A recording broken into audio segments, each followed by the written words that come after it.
So the next stage for us was to look at kind of some learning evidence and to kind of have a look at a range of evidence from a variety of different pupils that kind of would overtake kind of third and fourth level kind of benchmarks, and it's really to ensure that we ourselves know that the core learning has been accessed by all pupils. We find that we've got a variety of evidence from kind of some written pieces of work, but also some artwork which is quite reflective.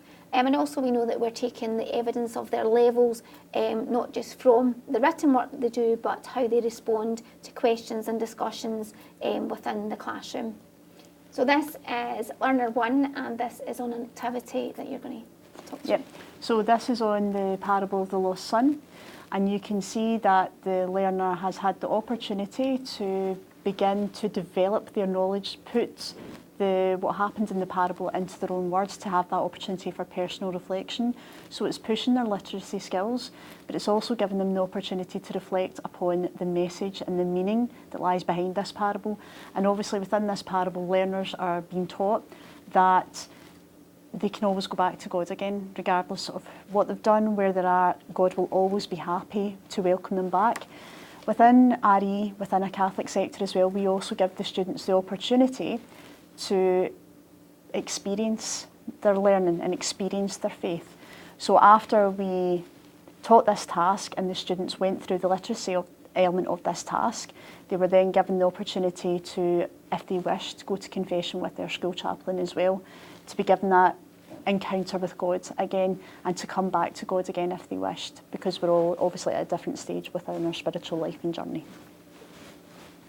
So again, we're seeing that here, again, as part of what you're saying, God will come to us even when we are wrong, so we can see that that reflection is being developed, and in a different way, perhaps not as enhanced as the previous piece of evidence, but we can see that there is a development of learning and understanding about the different aspects of St. Luke's Gospel, which would clearly overtake the success criteria and the learning intention.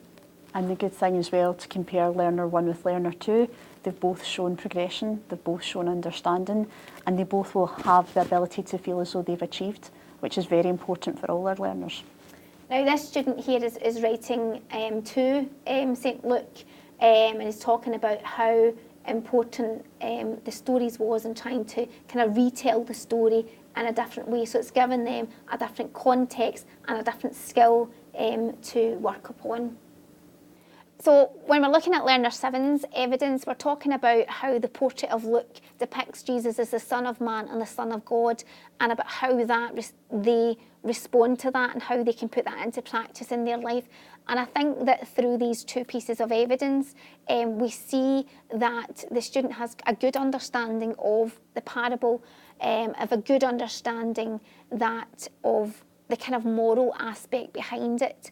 And I'm quite happy to say that this is a good example, because they show their own personal knowledge of how they can put it into action in their everyday life. So they're not just looking at it as a piece of narrative, but they're actually learning from it and putting it into action to help to change the context of the world that they're living in just now, which to me is what RERC is all about. And it actually also shows as well that they have a good grasp of social justice, which is also covered in the RERC outcomes that we're looking at as well. So it's again about putting their faith into action, but it's not about thinking about their self. I am an individual and I'm going for what I need. It's about empowering other people round about them, whether that's within our school community, being friendlier to others, our wider community, contributing to our food banks, which we gave our students the opportunity to do, or it's globally thinking what they can do to contribute to our annual shoebox appeal as well. So it's giving students an understanding of why we do what we do and how they can put this into practice as well. Yeah, and I think we see here that this kind of links with other units of work that we've looked at, perhaps in terms of like equality and inclusion, that there's acceptance as part of that process, and that's through the example of Jesus in terms of the parable. Learner 8 again gives evidence that they understand the context, they understand the narrative and who St. Luke is writing for. And again, towards the end here, he talks about who St. Luke wants to help at that time and who Christ wants to help at that time, and he's showing that he understands who we are to help just now, so he's putting that into action. And Learner A also identifies the fact that faith is for everyone, and we all have a responsibility to develop our own personal journey from wherever we are at as well, which is an important point to draw out to, I believe. And again, although this piece of work, it seems quite limited, we are looking at his evidence or her evidence in terms of the whole context of their learner journey, from the kind of the onset of the units and how they have progressed all the way through, still going back to the learning intentions, success criteria, and making sure that the E's and O's are covered.